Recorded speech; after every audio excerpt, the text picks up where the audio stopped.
As the prophet of esports, I rely on trustworthy and meaningful data every day. Data from our research partner, YouGov, offers the most complete view of esports fans and gamers in the world, providing context to who they are, what they think, the brands they buy, and things they do. YouGov's connected insights and research services inform strategy at every level. If you're a team, a brand, agency, or rights holder, you should be talking with YouGov. Their partners measure and maximize ROI and are telling compelling stories with data. Visit yougov.com/gaming-esports to learn more. On that note, this is a great segue actually to the next story here, which is also console related. And the headline here is Xbox reportedly edges out PlayStation in Black Friday 2021 sales. No thanks to the Series X. And what they're basically saying is that the console that sold the most was actually the little Series S, like the more stripped down Xbox console. That was the best selling console of the 2021 Black Friday sales of the three, basically. It's the lower priced version. I'm curious, guys, do you have any thoughts on this other than like basic, business school? What is it called? Perfect price discrimination here, right? Where Microsoft had two price points to choose from and PlayStation only had one, or do you have other thoughts? Jeff? Jimmy, go for it. No, Jimmy, go, because I was going to give that exact sort of, I was, my basic answer was just going to be that, on Black Friday, you typically have like a consumer that's looking for sales, and this was the lower price one. So that's what they went with.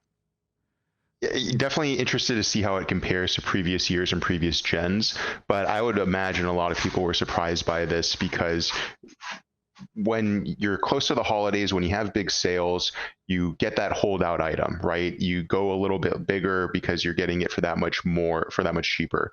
I think what this shows, or what this says to me, is there's either a lot of people that went for the Xbox or went for the PlayStation first that want to give the Xbox a try.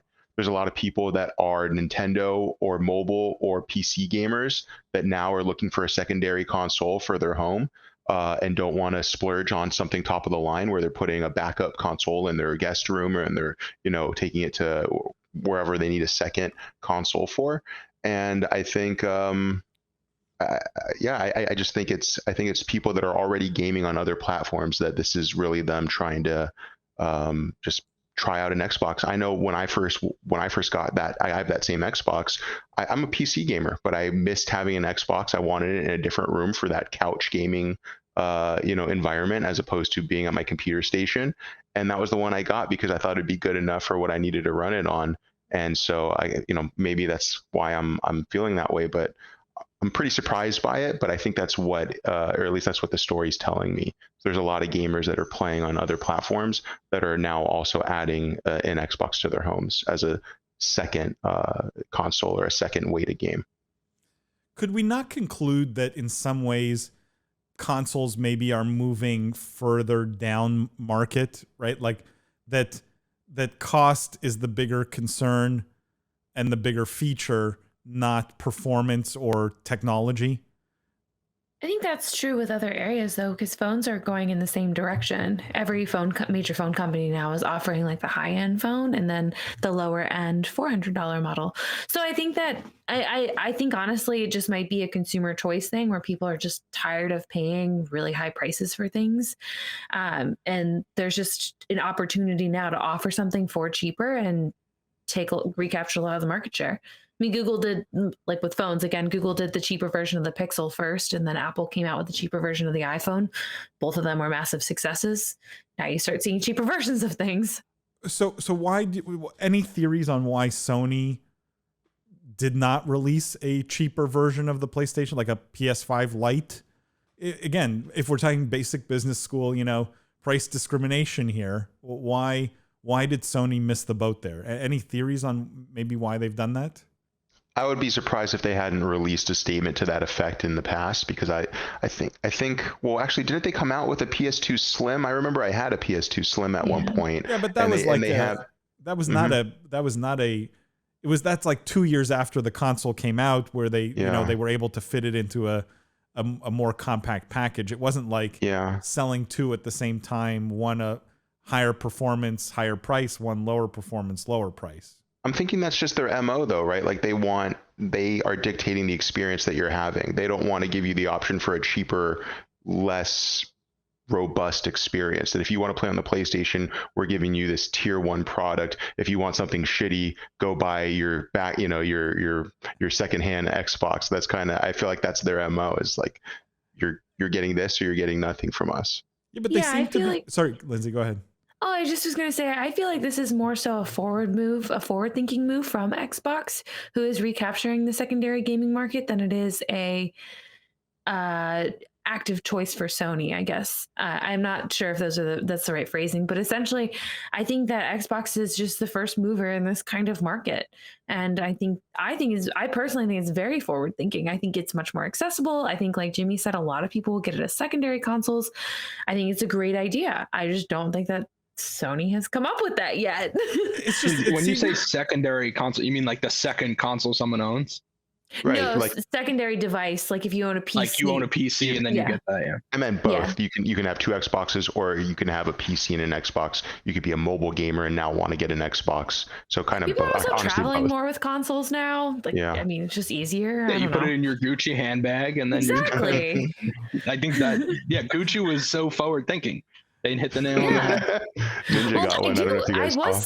I am surprised though. I have a couple of friends who legitimately carry their PS4s with them everywhere they go. Like they have a PS4 backpack, like no matter where they're staying. So big. I know. I know. It's just PS4 is the first one I think of because I'm thinking of one specific friend. But I know multiple people who actually carry their consoles with them, and this would really be convenient. I just think Sony's really missing the boat. And fundamentally probably don't understand the bulk of their audience, right? Like my theory on console gamers, and I don't have data to back this up, is that I would bet good money 80% of them can't tell the difference between 45 FPS and 65 FPS, right? Like just couldn't tell the difference. And so why wouldn't you sell a console that's $100 cheaper or $150 cheaper and capture a much bigger swath of the audience?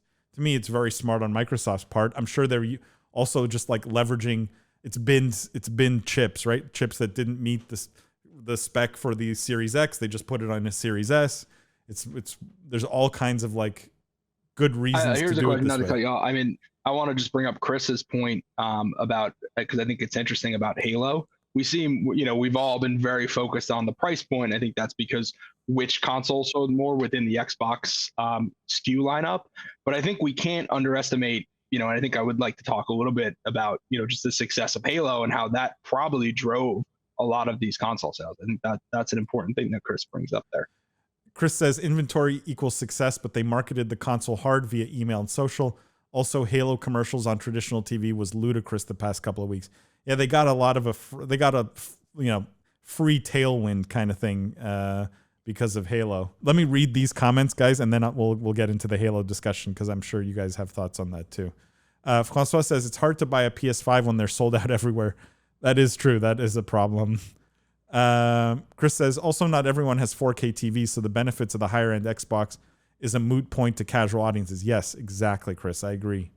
And like I'll just take it one step further. Even the people with 4K TVs probably don't realize that a lot of the time, like if you're watching Netflix, it's not even 4K content all the time. Like, and most people can't tell the difference realistically unless you sit very close or take these things very seriously.